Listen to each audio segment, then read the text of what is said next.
સ્વામી શિવાનંદજીએ એક બહુ સરસ વાત કરી છે કે વિશ્વાસમાં એક એવી પ્રબળ અને અનન્ય શક્તિ છે જે પાણીને ઘીમાં અને રેતીને ખાંડમાં ફેરવી શકે છે. વિશ્વાસમાં આવી જબ્બર તાકાત છે, તો એની સામે ડગમગાટ મહાદુઃખદાયક છે અને શંકા કુશંકા તો ઝેર છે. સ્વામીજીએ વિશ્વાસને બે વિશેષણ આપ્યા. પ્રબળ એટલે કે અતિશય તાકાતવાન, અને અનન્ય એટલે કે વિશ્વાસ જેવી શક્તિ બીજા કોઈમાં નથી.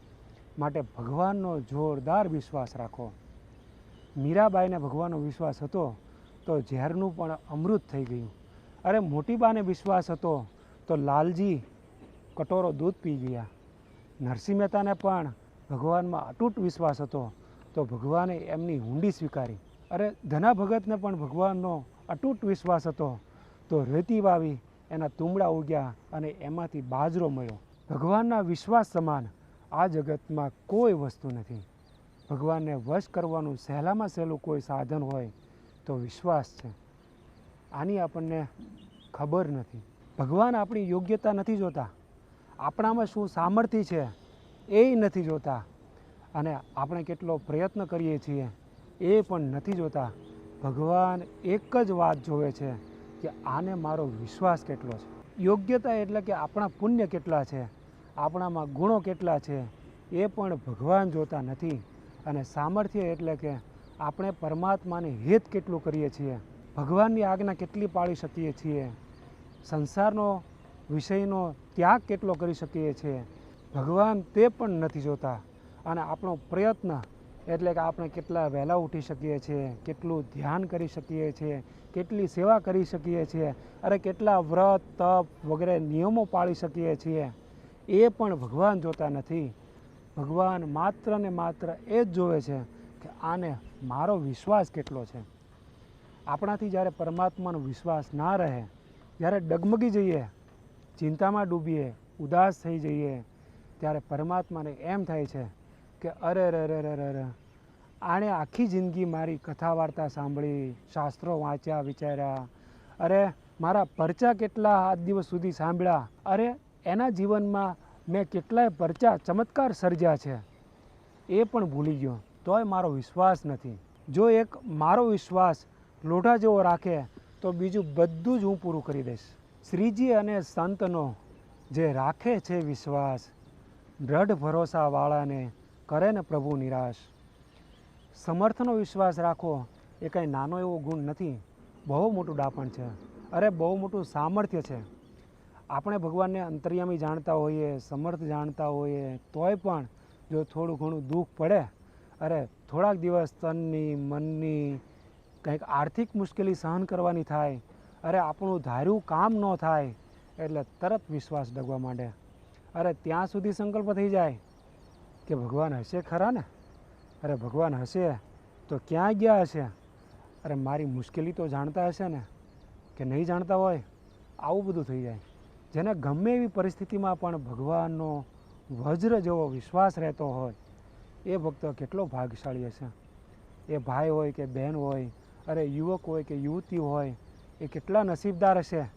કદાચ ઉપરથી ઝાઝો સત્સંગ દેખાતો હોય કે ન પણ દેખાતો હોય, બહુ ધર્મ નિયમ પાળતા હોય કે ના પણ પાળતા હોય, આપણે કોઈ તેને ઓળખતા હોઈએ કે ના પણ ઓળખતા હોઈએ, પણ શ્રીજી મહારાજ એ આપણને બધાને છોડીને એની પાસે જઈને બેસે, કેમ કે વિશ્વાસની એ તાકાત છે.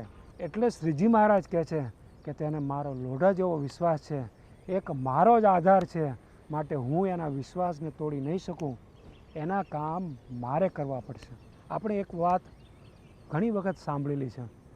ગોરા કુંભારે નિભાડો સળગાવ્યો, ચારે બાજુ નિભાડો સળગ્યો, એવામાં અચાનક બિલાડી આવીને મ્યાઉ મ્યાઉ કરવા લાગી. ત્યારે એને ખ્યાલ આવ્યો કે આના બચ્ચા આ નિભાડામાં છે.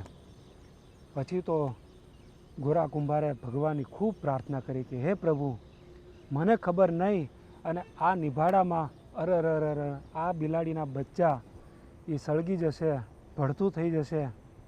પ્રભુ કૃપા કરો, આ બિલાડીના બચ્ચા તમે બચાવજો, મારી એટલી વિનંતી સાંભળજો, રક્ષા કરજો મારા બાપ. આ બિલાડી મૂંઝાઈને મરી મળશે. પછી ગોરા કુંભારે બિલાડીને કીધું કે અરે બિલાડી, તું ચિંતા ના કરીશ, મારો બાપ તારા બચ્ચાને કાંઈ નહીં થવા દે. ભઠ્ઠો બરાબરનો જામ્યો, નળિયા પાકી ગયા અને વચ્ચે જ્યારે નળિયા ખોલ્યા ત્યારે બચ્ચા એમનામ જીવતા નીકળ્યા. જોયું, ભગવાનનો વિશ્વાસ હોય અને ભગવાનને પ્રાર્થના કરીએ તો ભગવાન અશક્યનું પણ શક્ય બનાવે છે. લાડુબા જ્યારે પૂજા પાથરી અને પ્રભુને વિનંતી કરે, પ્રાર્થના કરે કે હે પ્રભુ પધારો, ત્યારે ભગવાન રોજ સામે આવીને બેસે. આ વિશ્વાસ વિના થાય? એને ખબર હોય કે મારા પ્રભુજી આવશે જ. આપણને તો એવો વિશ્વાસ નથી કે આપણે આવી પ્રાર્થના કરીએ તો ભગવાન આવે જ. એટલે ભગવાન કહે છે કે તારું હૈયું જ ના કહે છે, પછી મારે આવીને શું કામ છે? તને પોતાને જ વિશ્વાસ ક્યાં છે? ઘણી વખત આપણે સત્સંગમાંથી કે શાસ્ત્રોમાંથી સાંભળીને એવું દ્રઢ થઈ ગયું છે કે આપણે આવા હોઈએ ત્યારે જ ભગવાન આપણને દર્શન દે, ત્યારે જ ભગવાન આપણું કલ્યાણ કરે, તો જ ભગવાન આપણા કામ કરે. ત્યારે ભગવાન કહે છે કે સારું, ત્યારે એમ થાવ.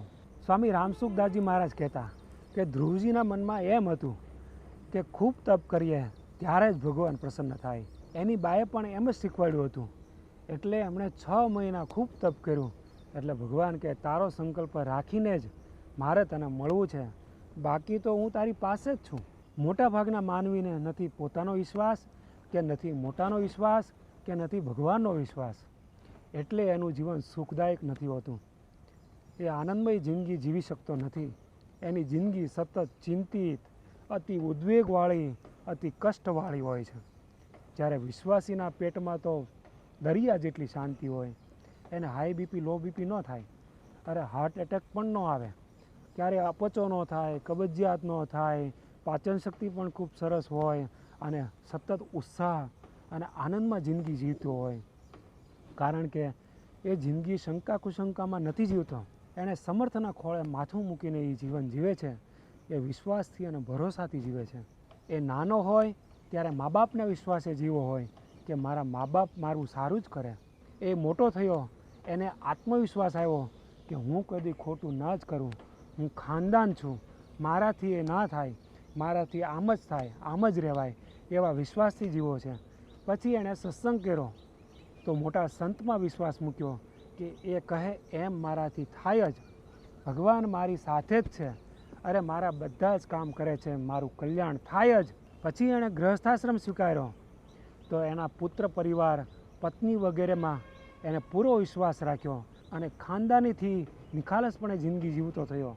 એટલે એ સુખી જ હોય. જેને નાના એવા સંતનો કે નાના એવા ભક્તોનો પણ વિશ્વાસ હોય એનાય ઘણા કામ ભગવાન પોતે કરે છે. તો જેને મોટા સંતનો વિશ્વાસ હોય એનું કેવું મોટું કામ થાય, એના કયા કામ અધૂરા રહે. આપણે એવો દ્રઢ વિશ્વાસ મૂકી શકતા નથી. વિશ્વાસ મૂકવો એ મોતને સ્વીકારવા જેવું કઠણ લાગે છે, પરંતુ માનો તો વિશ્વાસ મૂકવો એ સાવ સહેલું અને શ્રેષ્ઠ કામ છે. આ જગતમાં માણસો આખી જિંદગી વિશ્વાસથી કાઢી નાખે છે. અરે માણસો ખોટાનો પણ વિશ્વાસ રાખે છે, તો આપણે તો સાચાનો વિશ્વાસ રાખવાનો છે. શા માટે ન રાખવો? દુશાસને તો આખી જિંદગી દુર્યોધનનો લોઢા જેવો વિશ્વાસ રાખ્યો. દુર્યોધને શકુની મામાનો જિંદગીમાં ક્યારે અવિશ્વાસ ન કર્યો. બધા મરી ગયા પણ વિશ્વાસમાંથી કોઈ ડગ્યા નથી. અર્જુન, યુધિષ્ઠિર વગેરે પાંડવો ભગવાન શ્રી કૃષ્ણના વિશ્વાસમાં ક્યારેક ક્યારેક ડગી જતા, ત્યારે ભગવાન કહેતા તો તમે તમારી મેળે કરી લો. ત્યારે એવો કહેતા કે એમ તો અમારાથી ન થાય. ત્યારે પ્રભુ કહે કે તો પછી હું કહું એમ કરો ને. પછી ભગવાનના વિશ્વાસે ઝંપલાવતા, એટલે દરેક કામમાં ભગવાન એમની વારે જ રહેતા. દુશાસને દુર્યોધનને ક્યારેય પણ આનાકાની કરી હોય એવું ક્યારેય દેખાતું નથી. જો દુશાસન દુર્યોધનમાં દ્રઢ વિશ્વાસ કરી શકતો હોય તો આપણે પરમ કૃપાળુ પરમાત્મામાં કેટલો વિશ્વાસ રાખવો જોઈએ. અરે આજકાલ દુનિયામાં આતંકવાદીઓ કોઈક વિશ્વાસે તો બોમ્બ બાંધીને પડતા હશે ને, એની પાછળ એને ખુદાનો વિશ્વાસ હોય છે કે મને જન્નત મળશે. અરે આપણે પણ જરૂર ભગવાનનો વિશ્વાસ રાખીએ, જરૂર મનમાં એમ રાખીએ કે ભગવાન મને એનું ધામ આપશે, ભગવાન મને આ લોકમાં પણ સુખી કરશે, તો ક્યારેય આપણે દુઃખી થઈ શકીએ નહીં. આધ્યાત્મિક માર્ગમાં ઘણી વખત આપણે અગ્રેસર ગણાતા હોઈએ તો પરમેશ્વરનો વિશ્વાસ કેમ નથી રહેતો? જો ભગવાનનો વિશ્વાસ ના રહેતો હોય તો ભગવાનનો નિશ્ચય જ ન કહેવાય. નિશ્ચય નથી તો ભગવાનનું મહાત્મ્ય પણ નથી. આપણે ભલે સત્સંગી છીએ, અરે સાધુ છીએ, અરે ઘણી વખત કથા વાર્તા સાંભળીએ છીએ, પરંતુ આપણા હૃદયને ક્યારેક તપાસીએ તો ખ્યાલ આવે કે ભગવાનના વિશ્વાસની તો ઘણી ઉણપ રહે છે. ભગવાનના વિશ્વાસમાં આવી મોટી શક્તિ છે એની આપણને ખબર જ નથી. અરે પાણીનું ઘી થઈ જાય અને રેતીની ખાંડ થઈ જાય, આવી વાતની પણ આપણને ખબર નથી. અરે એ વાત ક્યાં કરો છો? રેતીના હીરા થઈ જાય અને ધૂળનું સોનું થઈ જાય એવો પરમાત્માનો દૃઢ વિશ્વાસ રાખવાની તાકાત છે.